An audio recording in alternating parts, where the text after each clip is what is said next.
Hello everyone, welcome to a video. In this video, I'm reacting to the last latest videos, Overflow, and the one that was uploaded a couple days ago. So yeah, from the last episode, we just ended when when the other guy that was lost at a couple videos ago came back and shot the one of the guys that found him.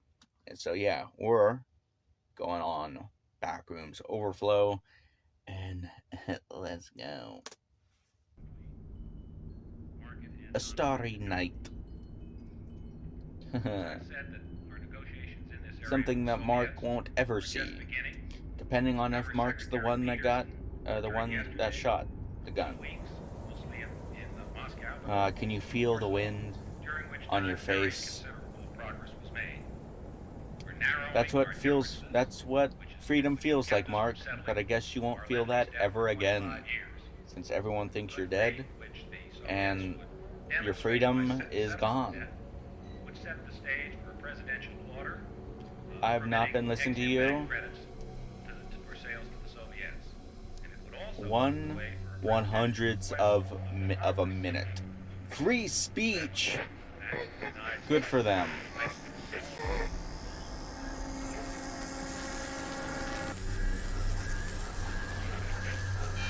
Well, that does not seem good.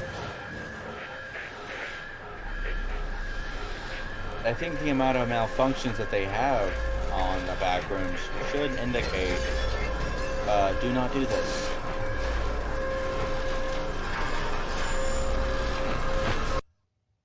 I did not read that, but if I had to infer what that said, I would say it was James Bagel. I'm not going to go back to see what it actually said, because James Bagel is a way more interesting name. And if Kane, you're watching this, make James Bagel an actual character, because I find that hilarious. An hilarious name. Mark, this is Team A. Do you read us? I think it was like Francis something, I don't know. But James Bagel seems more interesting. We're listening to a tape recording? That sucks. I can't hear you after the static. Like, the static is overloading my ears. Oh wow, this is okay. From the other team's perspective. Mark, wake up. Which one's Mark? I don't know. Hopefully Mark's alive, and hopefully Mark, also, the other Mark, gets his, arrested. Yeah, gets his arrested, that's what I mean.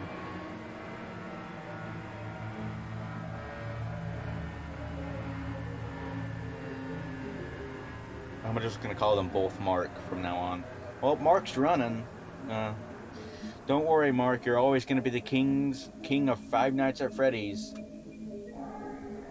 Oh, he's actually gonna get free. Okay. Just leave, man. They don't have guns.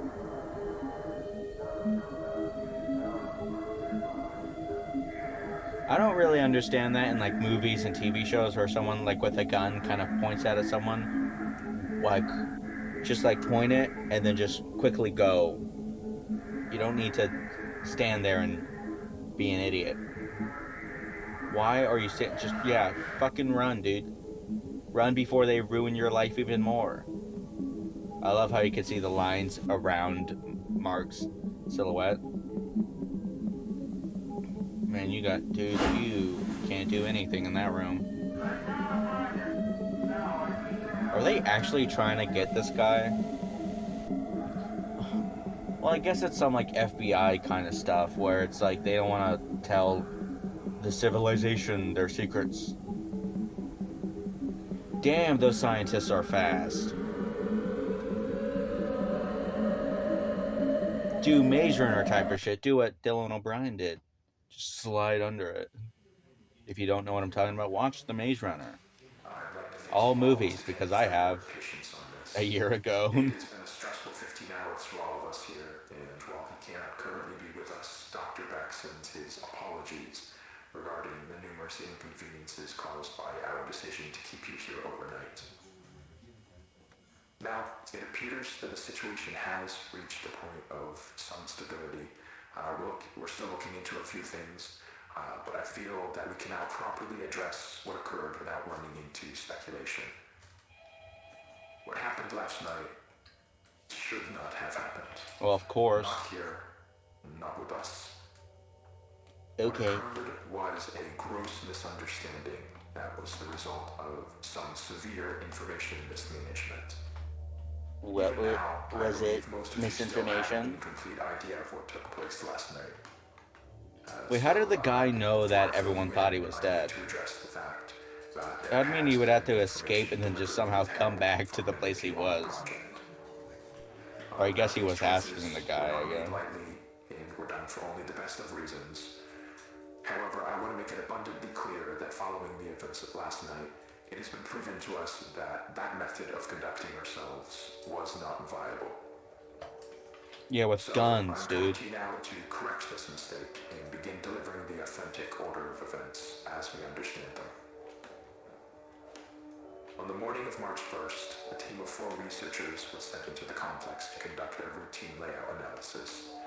George Levy, Marvin Lee, Ronald McCarthy, and Peter Tench. At around 12:25 p.m., the group realized that they had lost track of Tench while traversing the previously accessed branch of hallways. As you'll recall, this prompted an immediate withdrawal of response back to standard, followed by several days of significant search efforts. However, those ultimately yielded nothing, and as far as any of us were concerned, Tench had simply vanished, leaving no physical trace. Wow. Now, for obvious reasons, that wasn't something that we could disclose to the public. So, roughly 2 weeks following his disappearance, our security team was forced to put together a more acceptable cause of death that would keep attention away from this institute and provide closure to the family. So, that is all close to common knowledge, I presume. Not all of you were with us at the time of the incident. However, you're certainly aware of the effects it has had on our internal procedures over the past few months. Regardless, that was where Tench's involvement in this came to an end. Or, at least, that's what we assumed. But then he came back. Because on May 8th, at approximately 5:30 p.m., a motion alert was sent out from the complex, which was closed off at the time. One of our senior engineers was sent down to assess the situation and discovered a male dressed in hazard gear who we were able to identify as Peter Tench. Immediately following this discovery, His name was Tench Peter moved to a Tench. secure room on this floor, where over the following days, a select group of doctors were able to administer Still gonna call him a Mark. panel of tests in order to determine Mark's- what had happened to Mark Peter comes right. once he'd been gone. Those tests yielded very little useful information. By all measures, Peter appeared to be in excellent health. However, we were still provided one very useful tool in understanding how the situation unfolded from his perspective. Some of you may recall that on the day of his disappearance, Tench was his team's designated camera operator. When we recovered him, he still had that camera in his possession, and in fact had documented the entire ordeal. The footage will be presented in its entirety later today. However, for the purpose of this discussion, I will only be Damn. highlighting key events.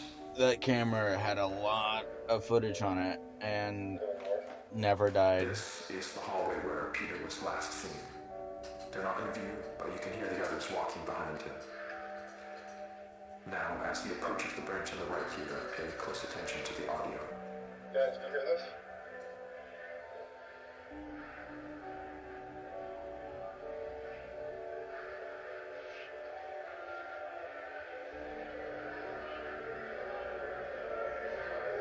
Guys, can you hear this?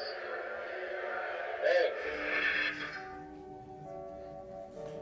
Now, I'd like to save the discussion for afterwards, but what you just saw is what we believe to be the moment that Peter was instantaneously transported 2 months forward in time. What? He just straight up time traveled? You just saw Tench proceeds back out into the hallway in search of his team, but it is without any indication of their presence. The next 30 or so minutes of the tape follow a fairly panicked Tench as he attempts to navigate his way back to the threshold. He does Wait. obviously find his way back. Wait. However, wait, Peter just time traveled. Is that what he's saying?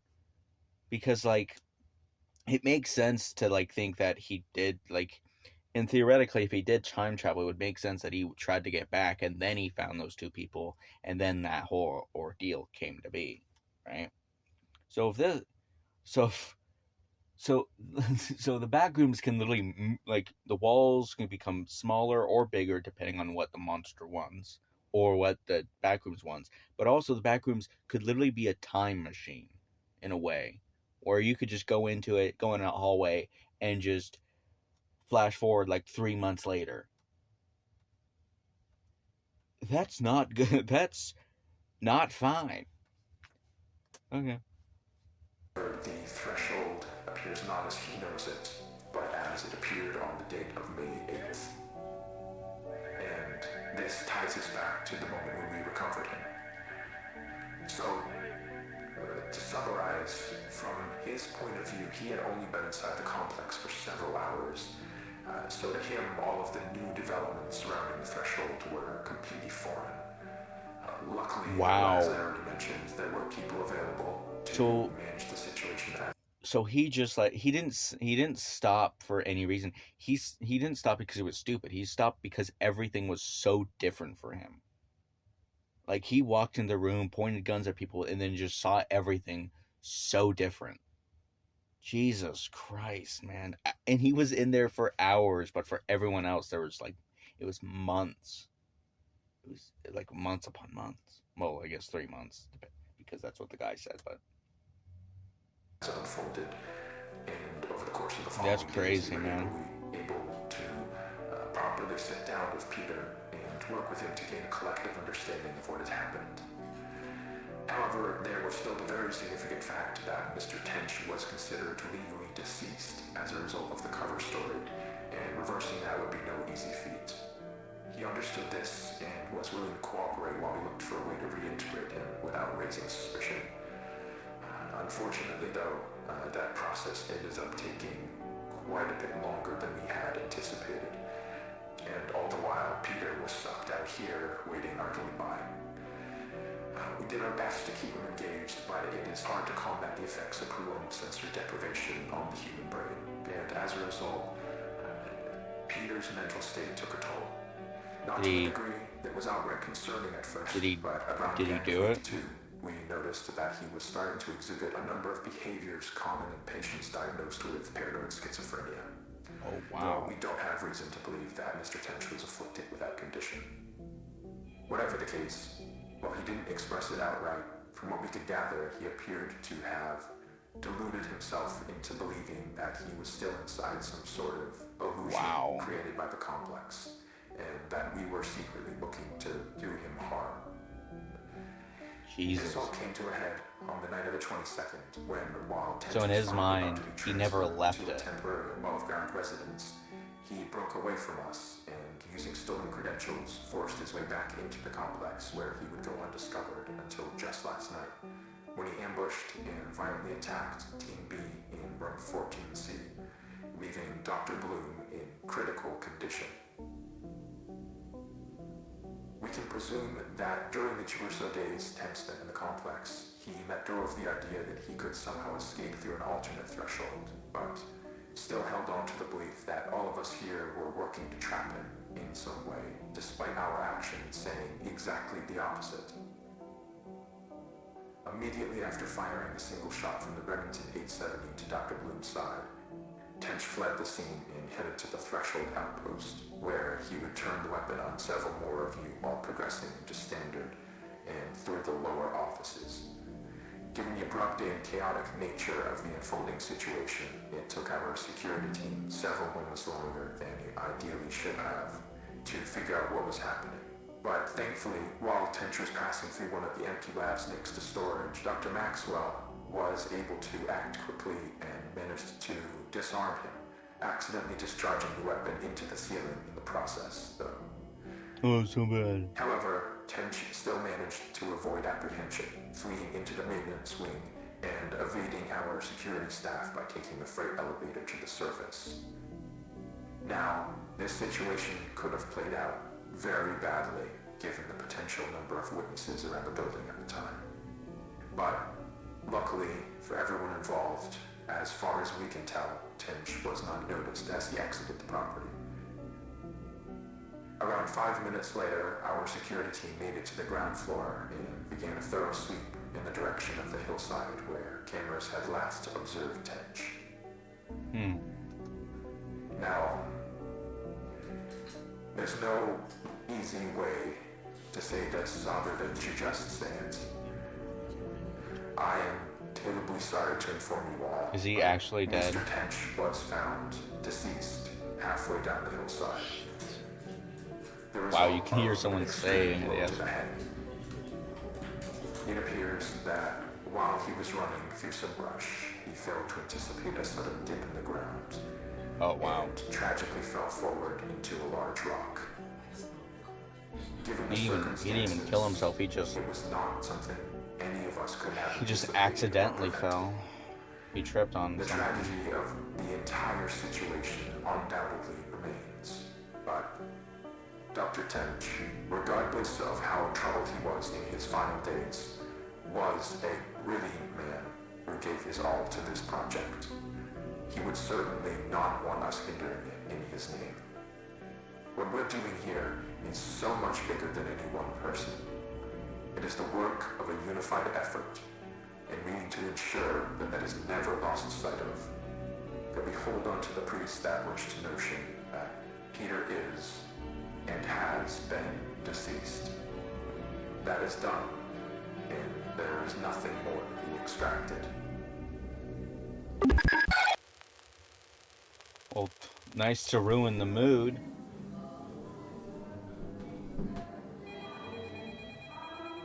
I'm just hoping my computer doesn't die while watching this. Someone's calling you, asshole. Answer it. Hello? Or contacted you for your car's extended warranty.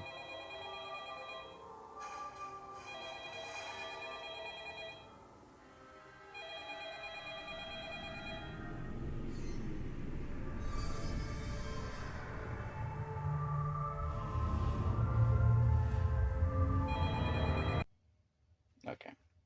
Hey, look. 100 levels. So yeah, I'm gonna quit. I'm gonna quickly end this since my computer's about to die. Depending on how much it is, it's on 8%, so I can stall for a little bit.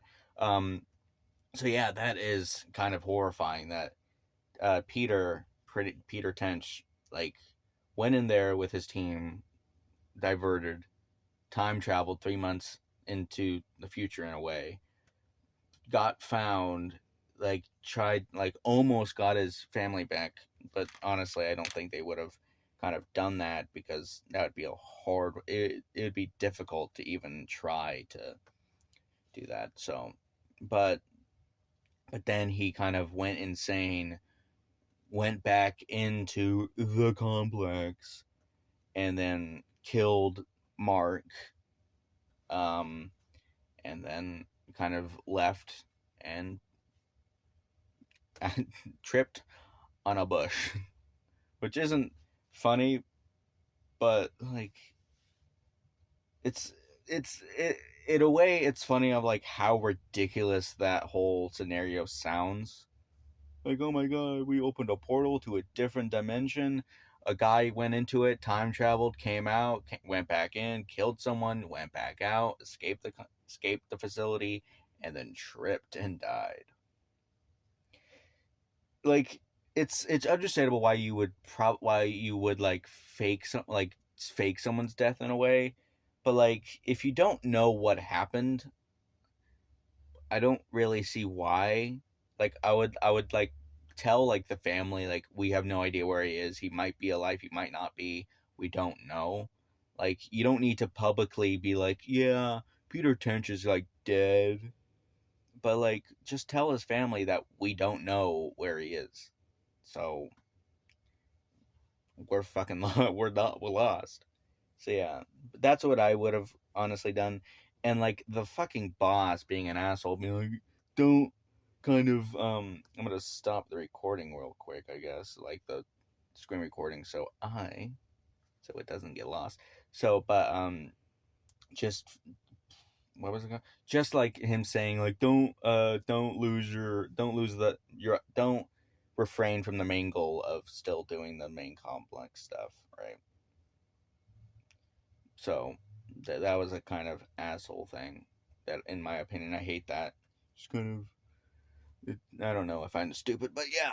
If you guys like this reaction, like it, subscribe for any future videos. I will react to any like future Kane Pixel videos, and yeah, I'll see you guys in the next video. Peace.